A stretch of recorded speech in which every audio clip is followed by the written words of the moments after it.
ഞാൻ നിങ്ങളെ ആരെയും ശത്രുക്കളായി കാണുന്നില്ല. പ്രതിപക്ഷ നേതാക്കളോടായിട്ട് മോദി പറഞ്ഞതാണിത്.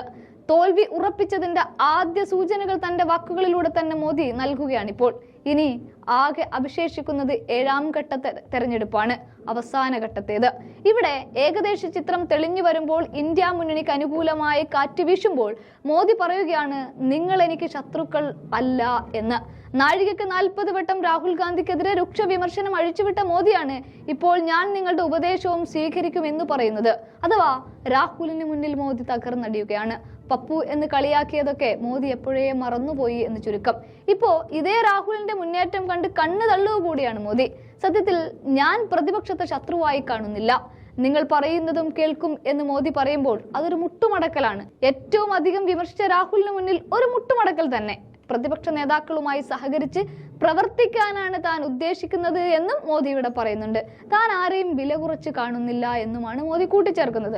അവർ 60-70 വർഷമായി സർക്കാർ രൂപീകരിച്ചു. അവരെന്ന് പറയുന്നത് കോൺഗ്രസിനെയാണ്.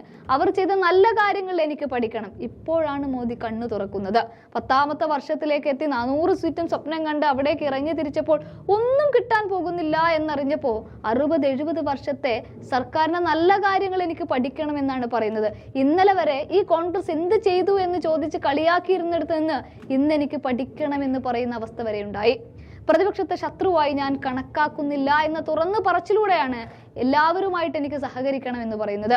പരിചയസമ്പന്നരായ പ്രതിപക്ഷ നേതാക്കളിൽ നിന്ന് ക്രിയാത്മകമായ വിമർശനങ്ങൾക്കും ഉപദേശങ്ങൾക്കും തയ്യാറാണ് എന്ന് പ്രധാനമന്ത്രി പറയുന്നതാണ് ഇതൊക്കെ. തന്നെ ഉപദേശിക്കാൻ ആഗ്രഹിക്കുന്ന അനുഭവ പരിചയമുള്ള ആരെങ്കിലും ഉണ്ടെങ്കിൽ അവർ താൻ സ്വാഗതം ചെയ്യുന്നു എന്നും അദ്ദേഹം പറഞ്ഞു. അതായത് സ്വന്തം പ്ലാനൊക്കെ തെറ്റി വെള്ളത്തിൽ വരച്ച വരയായപ്പോൾ ഇനി ആരെങ്കിലും ഉണ്ടോ എന്നെ ഒന്ന് രക്ഷിക്കാൻ എന്ന തരത്തിലാണ് ഇച്ചിരി വളച്ചൊടിച്ചാണെങ്കിലും മോദി പറയുന്നത്. അവർക്ക് മാധ്യമങ്ങളോട് എന്തും പറയാമെന്നും പറയുന്നുണ്ട്. അത് നല്ലയോ ചീത്തയോ ആകട്ടെ, അവർക്ക് രാജ്യത്തിന്റെ നന്മക്കായി എന്തെങ്കിലും വാഗ്ദാനം ചെയ്യാനുണ്ടെങ്കിൽ ഞാൻ അവരെ സ്വാഗതം ചെയ്യുന്നു. സത്യം പറഞ്ഞാല് എന്തൊക്കെ കാണണം 7ാം ഘട്ടത്തിലേക്ക് പോകുമ്പോൾ.